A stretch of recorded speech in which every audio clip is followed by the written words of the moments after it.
And hello again, and welcome to the Sensei Mui Show. And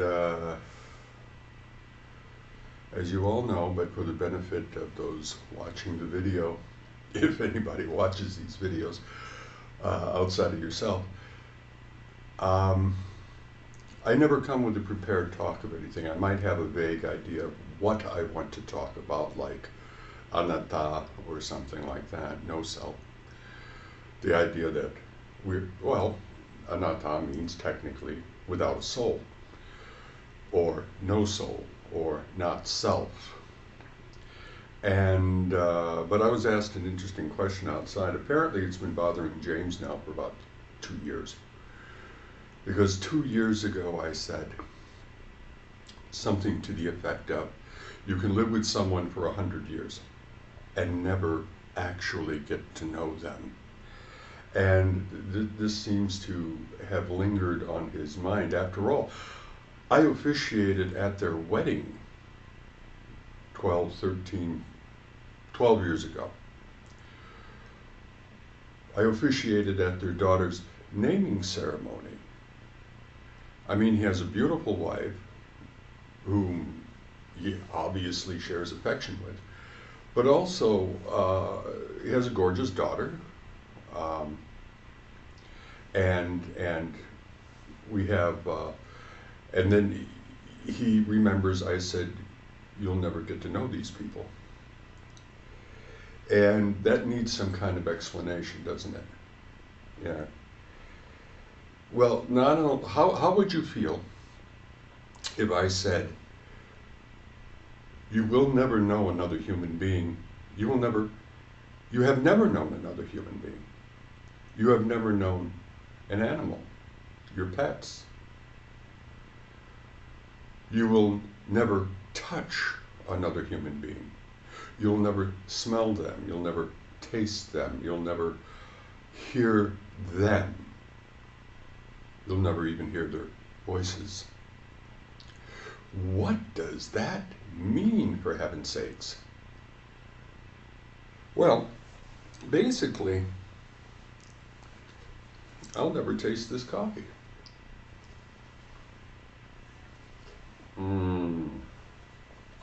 And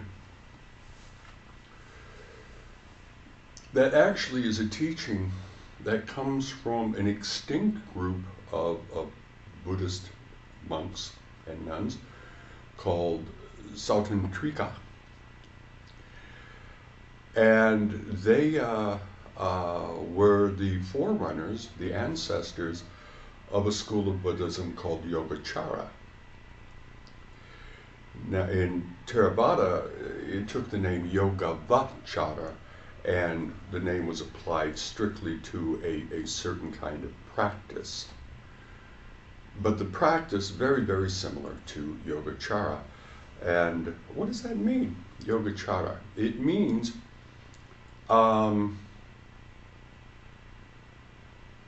practice of focusing the mind. Yoga means focusing the mind. Technically, literally, I suppose it means yoke or union, but it's used in the Sanskrit sense as focusing the mind. Yeah, it has no other meaning. It doesn't mean exercise. It doesn't mean hot tub yoga. It doesn't mean icebox yoga. It means focusing the mind. We've totally perverted the meaning of that word. You know that sometimes we'll do the exercise where you do as slowly as you can, focusing on the tip of your finger and watching it go around until you lose it in your peripheral vision, but you keep looking anyway. And when you can no longer see it, you bring it back as slowly as you can. That's yoga, because you're focusing the mind on something. Yoga is meditation, is yoga. Mindfulness is yoga. It's focusing the mind on the experience you are having right here, right now. That's what yoga means. A yogacharan is one who practices yoga. That's what it means. One who practices focusing the mind. Now, in Buddhism, we have this view that the world, the universe of physical stuff that we experience is sort of a hierarchy. And when we picture this on a sheet of paper, we like to go, well, this is the biggest, then it gets smaller and smaller and smaller and smaller and smaller, until finally there's like nothing there. Well, this isn't exactly true. If we do it by the numbers of things available in these different hierarchies, it actually gets bigger as we go down to subtler and subtler levels, because there's more stuff, until we get to the basis of it all, and then there's just one thing. And in the Sabha Sutta, in the Samyutta Nikaya, one of the oldest of the teachings available in Buddhism, the Buddha mentions it. What is the all? The all is what I consciously experience, or experience with my consciousness. What I see, hear, smell, taste, touch, and think. This is the only reality we'll ever know. These things. And Yogacara goes straight to the Abhidhamma and creates a cohesive cognitive psychology or behavioral psychology.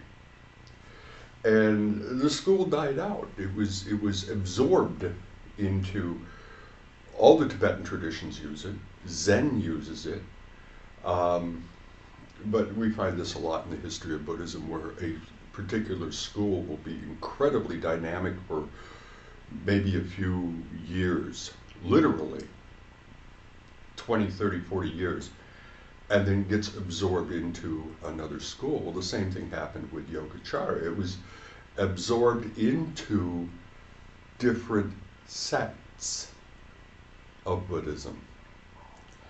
And basically it lost out because it had no dogma. It didn't have a doctrine of how you were supposed to behave, how you were supposed to practice. There is a Yogacara practice, but it's so highly individualized that people said, hey, this is too hard, I got to think for myself. So I'd rather go down to the Chan, the Zen, the Pure Land, the Tendai, one of these places where they'll tell me how to practice, where they'll tell me what I am doing wrong, and I don't have to figure it out for myself. And this is why Yogacara failed as a school. Hangaku is technically a Yogacara school, but it's also a Madhyamaka school, a middle way school. The two work very, very well together, the middle way school and the mind-only school.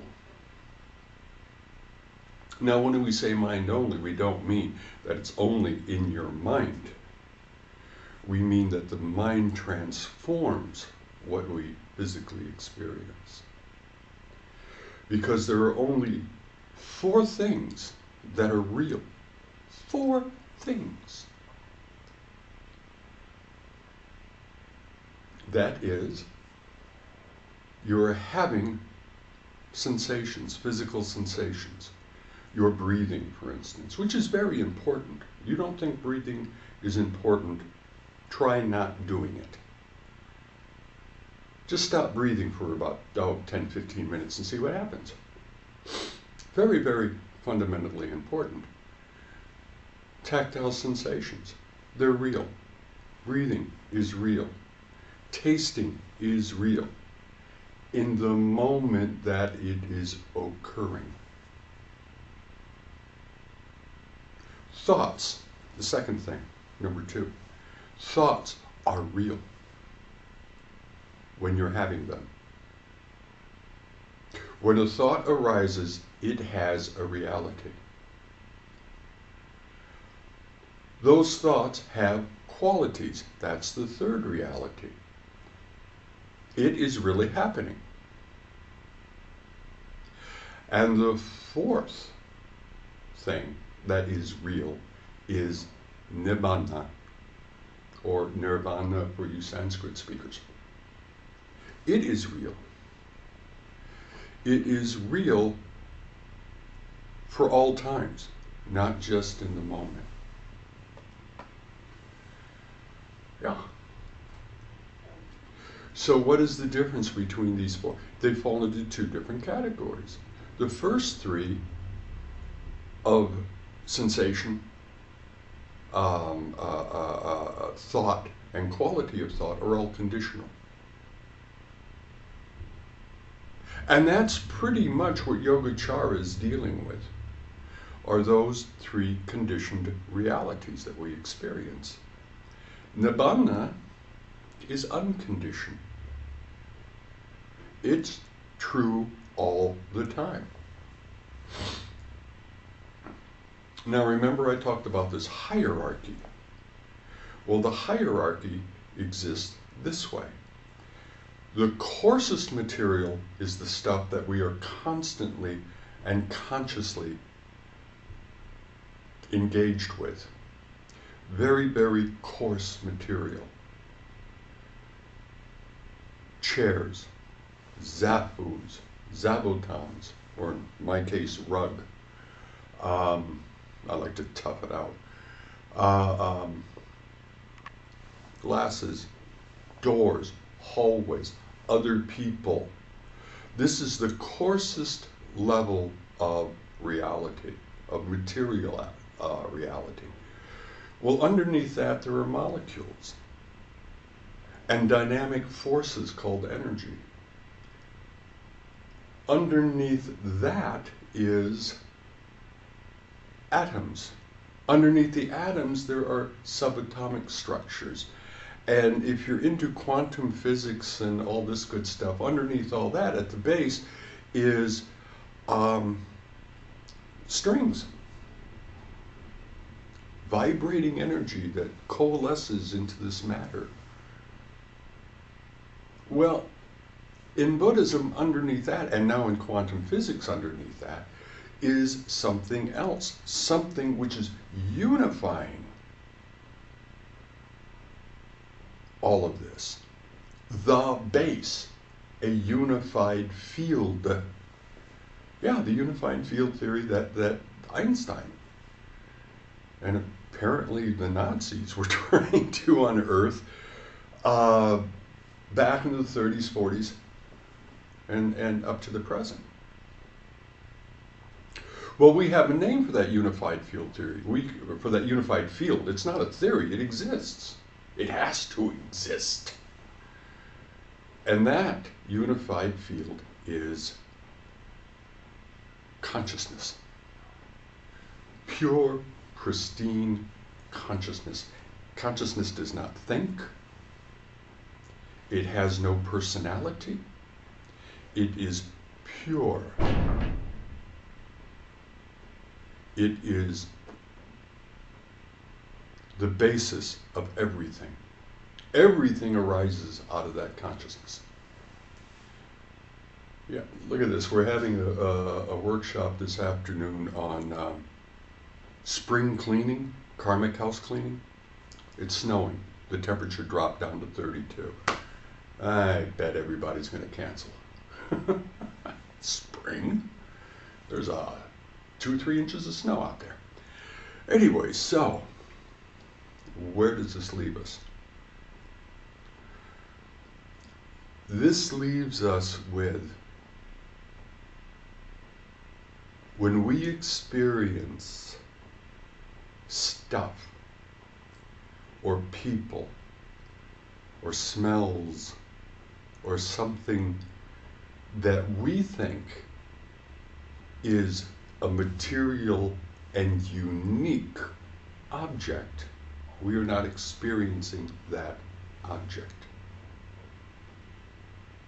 We are experiencing our mind perceiving that object. True that. True that. There are 4 aspects to any experience. There is the objective aspect. Object. My coffee. There is the subjective aspect. I'm going to make this the subject of my experience. It has qualities to it. It has height, it has warmth, it has taste. That's good coffee. It has weight, volume, dimensions. So the object is now the subject. Then there is the witnessing. There is the witnessing of the object, when I become conscious of it. And then there's the re-witnessing of the object, when I acknowledge that I have witnessed this object. Those 4 aspects are how we interact with everyone, with everything. So when we are experiencing someone, we're profiling them. We are giving them characteristics based upon our mood, our kamma or karma. Someday I'll explain why I make a distinction between the 2. Like I make a distinction between Dhamma and Dharma. Okay? There is the experience of me having the experience. So I'm always one step removed from the experience. When I think I'm directly experiencing something, I am not. Physics tells us we will never touch anything. This is a pretty weighty object, this bell. When I hold this bell, there is a thin layer of atomic and molecular material between my fingertips and the object. But even if that wasn't there, I am not experiencing the object directly. Nerve impulses take time, travel up to the brain sorts it out. It tells my mind what it is that is occurring at the edges of my fingers. My mind then, dependent upon its mood at the given time, will interpret that material and tell me, hey, I'm feeling a cool metal bell. And then I'll start giving it qualities. But I'm not experiencing it there. I'm experiencing it in my mind, wherever that is. Because it doesn't seem to be in my head. When I hear the bell, sound vibrations are going into my ear, electrically being transmitted to my brain. There is registered an activity, we will call that activity sound. And then my mind takes it and says, oh, that's the meditation bell for the Sangha. Isn't that pretty? Now this bell carries a lot of meaning for me. So on an average day, I will look at the bell and go, ah, Dharma.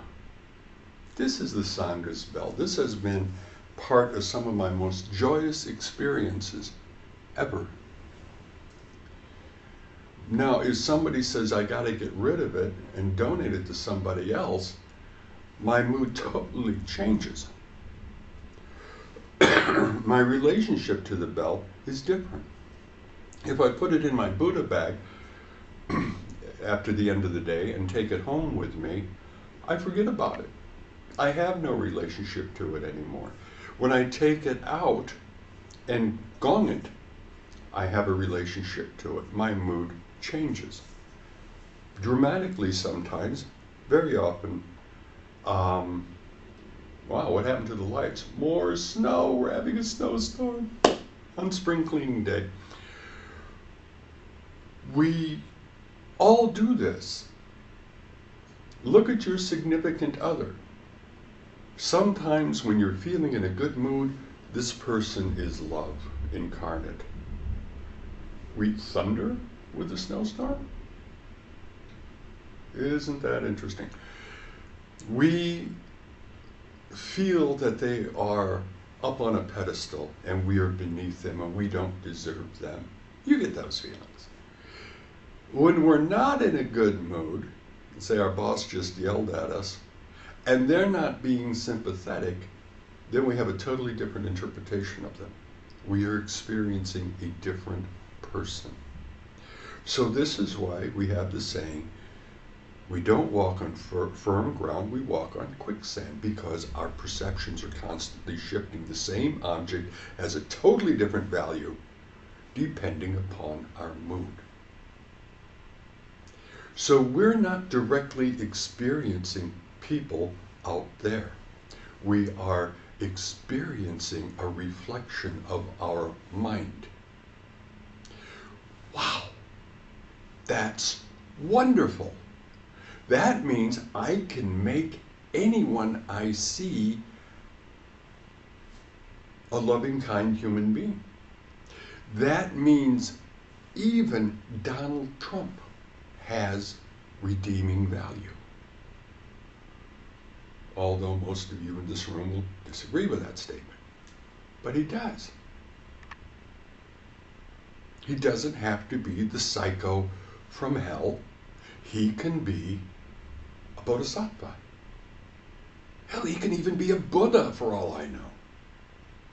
It's how I choose to perceive him, and usually I don't make the choice. Usually it's my karma that is rushing in, making the choices for me. This is why when people experience anxiety, the event doesn't have to be taking place. The event doesn't even have to be real. The event can be in my imagination, and yet I still feel anxious about it because I am creating it as a reality. I am making something and creating it and living it. But I am using somebody else or something else as the subject. That's why it is so difficult for a lot of us to let go, to renounce. This is why many of us have to hang on to views. We hang on to sectarianism. My sect is better than your sect. My God can beat up your God. My Buddha is stronger than your Buddha. We go through all of these machinations because we are creating them so we feel better about ourselves. And it all goes on unconsciously. And what we are avoiding looking at is the basis for everything. Everything is arising out of this consciousness, this stream of consciousness. What is arising out of that? Because of our karma. What is arising out of that are formations, the 5 aggregates, which in our illusory moment, our moment of delusion, seems absolutely real and valid.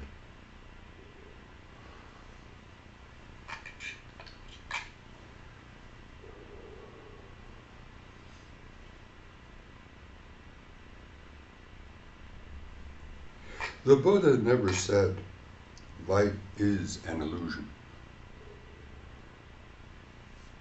a bubble, a mirage. The Buddha said life is like an illusion, a bubble, a mirage. If you're out in the desert and you see a mirage, that mirage is real at the moment you are seeing it. You are having an experience about it. Those bubbles were real in the moment that they formed and they popped. An illusion is real while you're experiencing the illusion. There's a wise man that said, oh yeah, things might be an illusion, but they're a very convincing illusion. They don't need to be convincing. Man was not that wise. He wasn't the sharpest knife in the drawer, because if he was, he would have realized that the illusion is real. At the moment you're having the illusion. How do we know it's real? We act upon it. We act upon the illusion. Karmic formations arise because of the illusion. They're conditioned by the experience of the illusion. Ergo, the illusion must be real in that moment. Why are they real in that moment? They're real in that moment because other real things were happening at that moment. We had a sensation about them. We had thoughts about them. Those thoughts had qualities. That makes them real.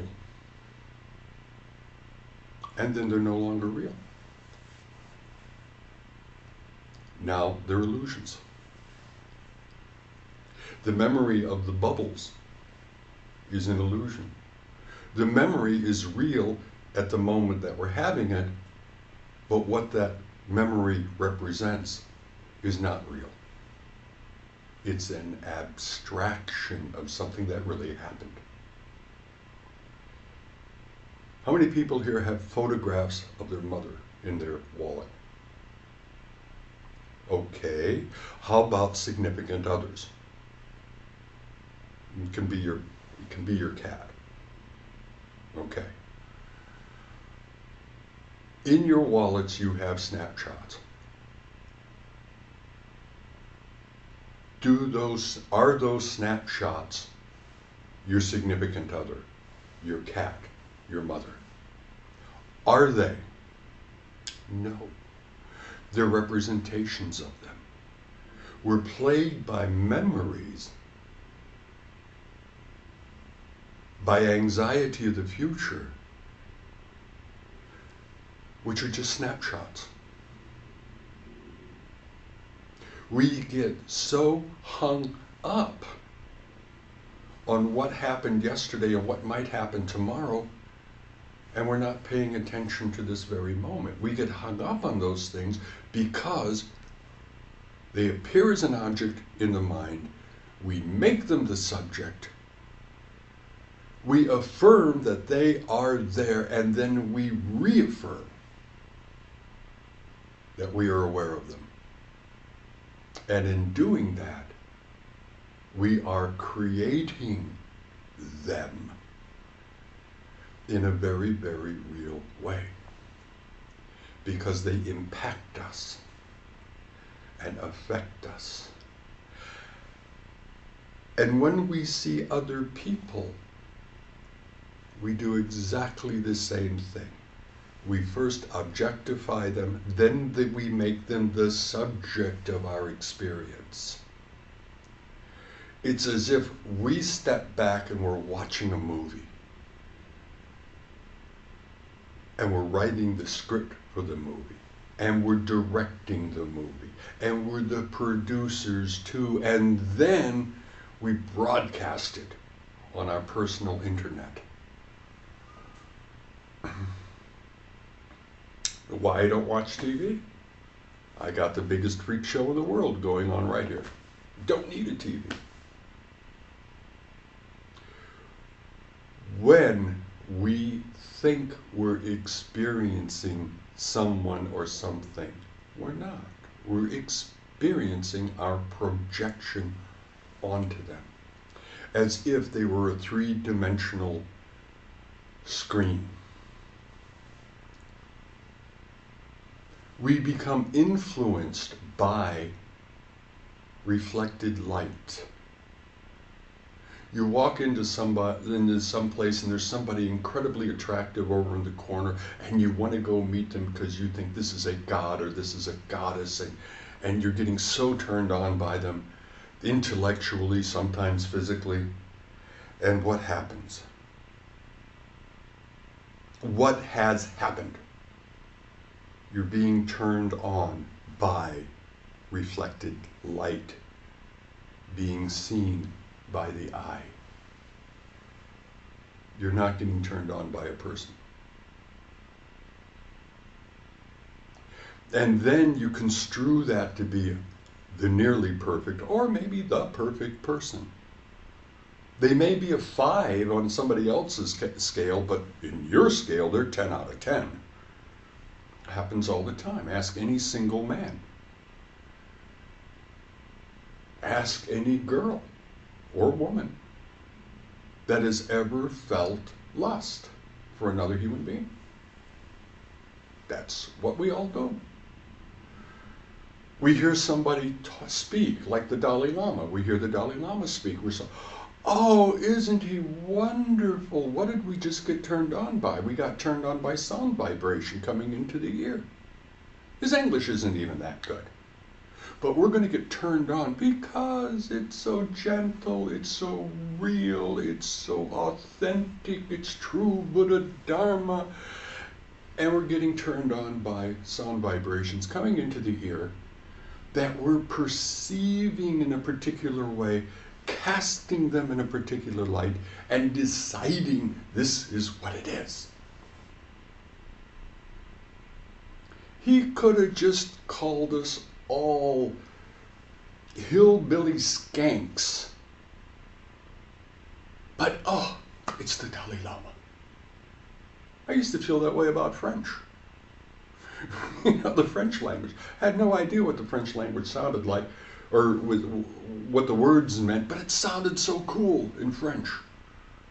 Well, the Dalai Lama's like that. Everything he says sounds so cool. So we take it without critical analysis and go, yeah, that's reality. What he's saying is reality for him. What we're hearing is not necessarily his reality. We're hearing our reality. When I sit here and I tell you, I have no clue what you see when you look at me. I have no idea what you're hearing when I'm speaking. I only know what I'm seeing and what I'm hearing. You're having a totally different experience because you're in a totally different universe. There are parallel universes right here in this room, and we're it.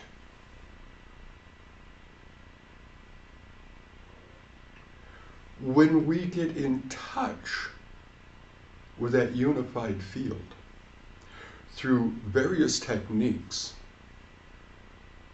that is meditation, the 40 objects, the myriad approaches to each one of these 40 objects, the mantra yana, the chanting that's just sitting, the shamatha vipassana, which is now passing for mindfulness in some places, actual mindfulness meditation.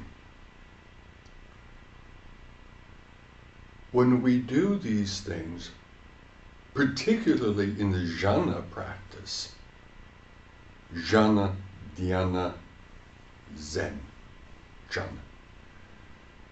if it's done correctly, That's a disclaimer. When we do the jhana practices, we have the best chance of touching that unified field. Then we experience non-dualities. Then we experience things as they really are. Then we directly touch emptiness. As we rise up out of that base, that unified consciousness, or in some cases, shrink into our coarseness again, we lose it. And we're back here. But after touching that pure consciousness, that which is empty of impurity, this stuff out here never looks the same again. It loses the meaning that we think is inherent to it. It loses value. And that's why we can let go. Without that, renunciation is impossible. Renunciation, that is the act of letting go of holding on to stuff, including our mental stuff, is merely an intellectual exercise, a moral discipline. It is a moral discipline to be able to find happiness inside myself. If I have not touched emptiness, if I have not witnessed nibbana, if I have not entered into that unified field of consciousness, then it's very, very hard. And I can do it, but I can do it only intellectually. And it's a constant task to do it. To not